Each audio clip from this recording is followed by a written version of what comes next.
প্রিয় শিক্ষার্থীরা, আসসালামু আলাইকুম। আজকে খুব চমৎকার একটা টপিক নিয়ে হাজির হয়েছি তোমাদের সামনে। আমরা জানি যে কাজী নজরুল ইসলাম থেকে প্রশ্ন আসে না এমন কোনো পরীক্ষা নেই। আমরা যদি চিন্তা করি ইউনিভার্সিটি অ্যাডমিশন, জব, এমনকি আমাদের একাডেমিক প্রস্তুতি পর্যন্ত কাজী নজরুল ইসলাম আমাদের খুবই গুরুত্বপূর্ণ একজন লেখক। একটা ব্যাপার মাথায় রাখবা তোমরা, আমরা যখন একজন সাহিত্যিকের সাহিত্যকর্ম পড়তে যাই আমাদের মনে রাখতে অনেক অনেক সমস্যা হয়। আমি কথা দিচ্ছি আজকে এই ক্লাস করার পর কাজী নজরুল ইসলামের কাব্যগ্রন্থগুলা আর কোনোদিনই বলবো না ইনশাআল্লাহ। এবং এত চমৎকার ওয়েতে আমরা পড়বো, তোমরা একটু ভালো করে খেয়াল করবা। আমি উপরে কি লিখেছি দেখো একটু, কাজী নজরুল ইসলামের কাব্যগ্রন্থ মনে রাখার টেকনিক। তার মানে এই তিনটা লাইন তুমি পড়ে ফেলবা। নজরুল ইসলামের কাব্যগ্রন্থ থেকে প্রশ্ন আসলে তুমি চোখ বন্ধ করে অ্যান্সার করবা। বিশ্বাস করো, চোখ বন্ধ করে তুমি অ্যান্সার করতে পারবা। কি লিখে আছে একটু ভালো করে খেয়াল করো। আমি বলছি যে সাম্যবাদী সর্বহারা চক্রের অগ্নিকন্যা মনসা ও চাঁদ। তার মানে হচ্ছে সাম্যবাদী একটা সর্বহারা চক্র আছে যার অগ্নিকন্যা আছে, তার নাম কি? দুইজন, মনসা ও চাঁদ। সন্ধ্যায় জিঞ্জির রোডে, অর্থাৎ তারা জিঞ্জির রোডে প্রলয় শিকা নিয়ে ভাঙার গান শুনে।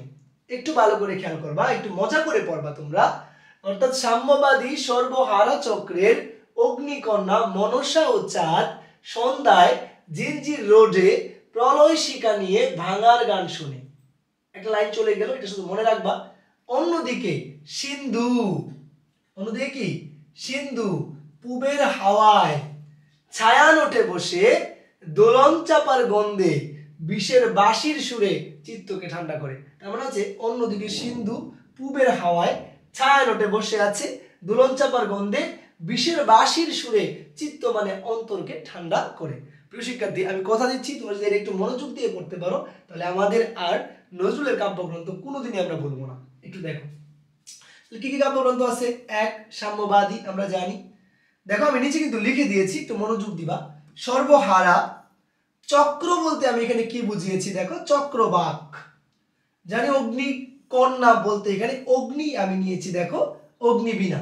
তারপরে আমরা জানি যে নজরুল ইসলামের প্রথম কাব্যগ্রন্থ অগ্নিবীণা, এবং অগ্নিবীণা কাব্যগ্রন্থের অন্তর্ভুক্ত কবিতা কিন্তু বিদ্রোহী। ওকে, আরেকটা ব্যাপার খেয়াল করো। তারপর হচ্ছে মনসা, এটা হচ্ছে ফণি মনসা। কি বলছে বলো তো দেখি? ফণি মনসা। তারপর হচ্ছে চাঁদ, তারপর হচ্ছে নতুন চাঁদ যেটাকে বলি আমরা। তারপর হচ্ছে সন্ধ্যা, তারপর কি? সন্ধ্যা।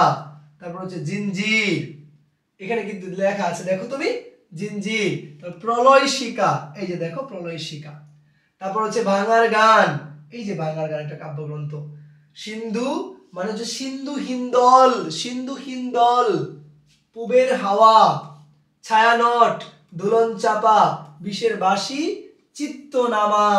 এই যে দেখো চমৎকার ভাবে লিখে দিছি।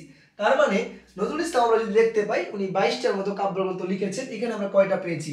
1 2 3 4 5 6 7 8 9 10 11 12 13 14 15 16টা, অর্থাৎ এই 16টা কাব্যগ্রন্থ তুমি পড়ে ফেলবা। আমার মনে হয় নজরুল ইসলামের কাব্যগ্রন্থ নিয়ে আর তোমার কোনোদিনই কোনো ঝামেলা হবে না।